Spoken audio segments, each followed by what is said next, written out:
You wanted Cena to respond to Cody. I'm gonna bury you. Well, he did. You wanted Cena and Cody to bury each other. But you're also a piece of Well, they damn sure did. You were saying, oh, this rivalry was weak. Cena's heel turn has been disappointing. You happy now? You can't wipe my ass. You done complaining? That and just so much more to talk about here on This Week in WrestleMan. But first, we have to kick it off with the anticipated face-to-face Cody and Cena face-off for the third week in a row on Raw, this time in London, England. And as usual, the similar format started with Cena coming out first. And I bet a lot of people that were watching this were kind of rolling their eyes in the back of their head, being like, this is just going to be a retread and a rehash of what we saw these past few weeks. But Cody Rhodes pulled a new reverse card and said, you ain't getting a damn word in. He interrupts him and comes out to the ring. Again, another probably eye-rolling moment was when Cena was about to talk and Cody interrupted him. I actually thought it was funny that he was acknowledging things that Cena can make fun of. His little lisp when he says any word that has an S in it. The fact that he was Stardust, his run in AEW not beat over, his neck tattoo, anything possible.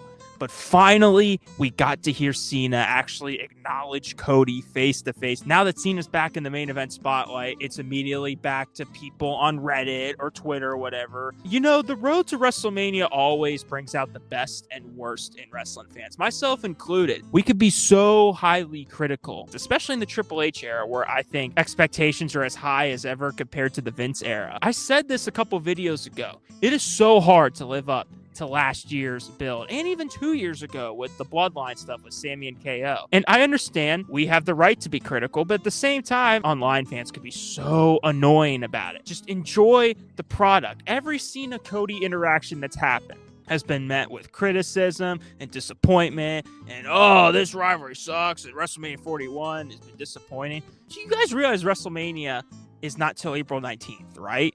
We still have time to build this up, and I think this segment was definitely the best Cena Cody face-to-face interaction of the three, and Cena did really well. He did really well on the microphone, and he even got a portion of the crowd to cheer for him a little bit, but Cody got them right back on their side. But yeah, just everything Cena said, from I'm gonna bury you. Bury you. And I love this line. I don't bury talent. I am talent. I bury mediocrity. I liked his little criticisms of Cody, saying he's too polished, too rehearsed, and he sounds like a 16-year-old afraid of public speaking. Damn, I can relate to that. And it didn't disappoint, but Cody won them right back with some of his jabs, the Zac Efron reference. Also, he wasn't intimidated on the mic at all. He literally said that. And of course, online community has to say, oh, well, Cena won the promo, or well, Cody's promo wasn't that good because he had to be edgy. Y'all, did you not fall in love with Stone Cold when he held up the middle finger, or The Rock when he was swearing, called people candy asses? The Attitude Era was a lot of people's favorite eras when swearing was a thing. And now all of a sudden we're going to be critical of Cody for swearing or saying he didn't do good as Cena. Just shut up. The two big lines, two of my favorite lines, and the two that are the most talked about. Cody, without actually mentioning his name, but little wink, wink, nudge, nudge, mentioning Vince McMahon, everyone, including me, went nuts when Cody said that line. Then Cena had another retort. And then his ending line was cinema, gold, whatever you want to call it, saying, I make empires for billionaires. You just steal money from their kids. For those who don't know, that's a TK reference. So not only Vince, but Tony Khan catching strays. Can't say it's not deserved. It ended with Cody saying, oh, fans have never chanted at me, you can't wrestle. I think saying that line in 2025 is a little bit outdated, but still, Cena sold it very well. And the fans started chanting it. And then Cena went to attack Cody.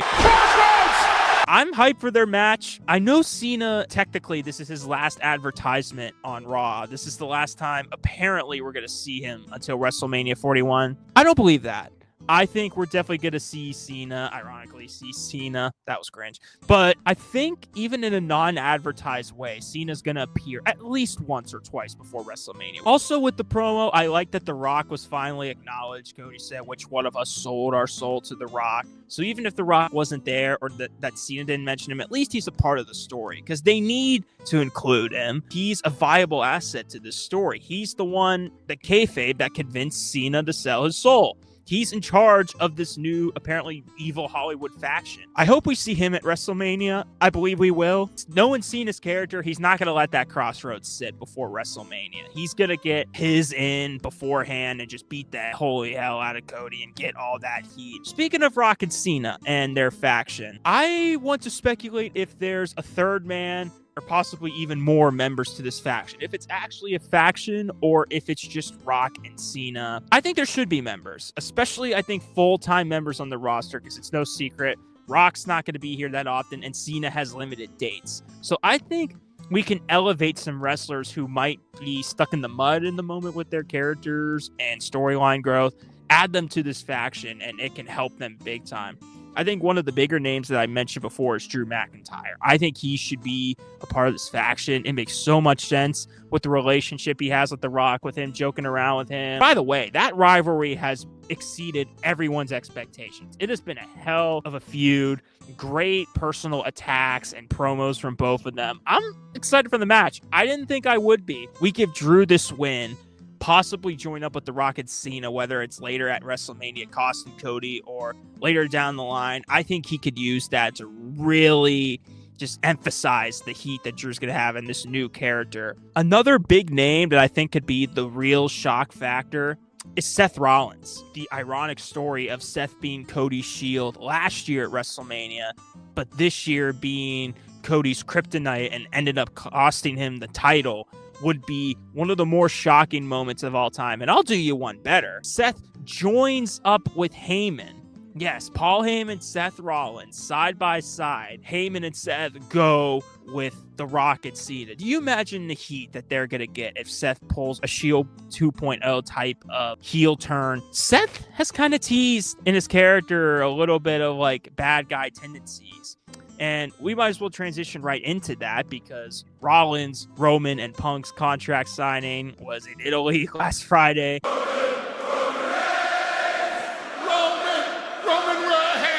It feels refreshing to see Roman feud with non-Bloodline members.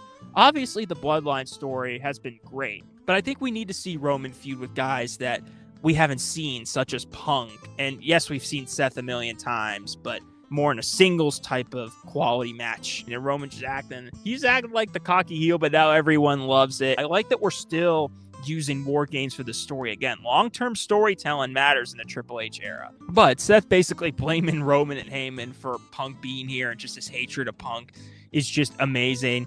Punk got a huge pop when he came out. Little Roddy Piper reference saying, I came here to chew bubblegum and sign a contract. I'm all out of bubblegum. The comedy gold again with Roman and just the comedic chops he has. Well, you need a highlighter? What are you doing? Go to page 4. Hey, buddy, this is TV today. They almost ran out of airtime there. Thank God they kept the segment going because I think that scared me a little bit more viewers. Finally, CM Punk is main eventing WrestleMania for the first time in his career.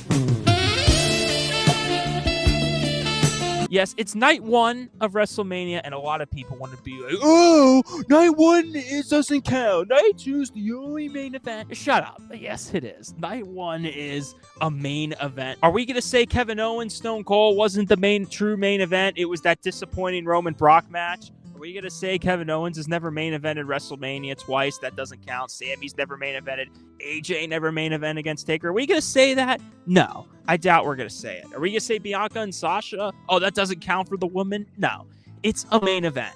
Yes, night 2 is essentially the bigger main event, but that doesn't diminish or make night 1's any less important. So I completely disagree with fans that say that. And good for Punk for main eventing. I feel bad that the woman can't main event because Rhea, Io, and Bianca in a triple threat would be a good main event, but I don't think the story's clicking like this Roman Seth Punk one is. And people were critical of that one too, saying, oh, it made no sense that the contract signing happened after the brawl. It maybe should have happened after the contract signing. I can sort of agree with that, but I still think they've done a hell of a job building this up. Should there be stakes?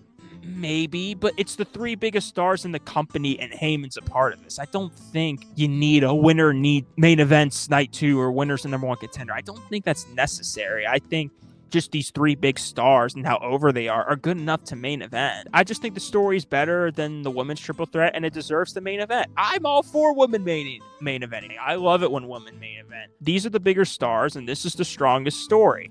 So you have to go with it main eventing. Seth going off was amazing. No!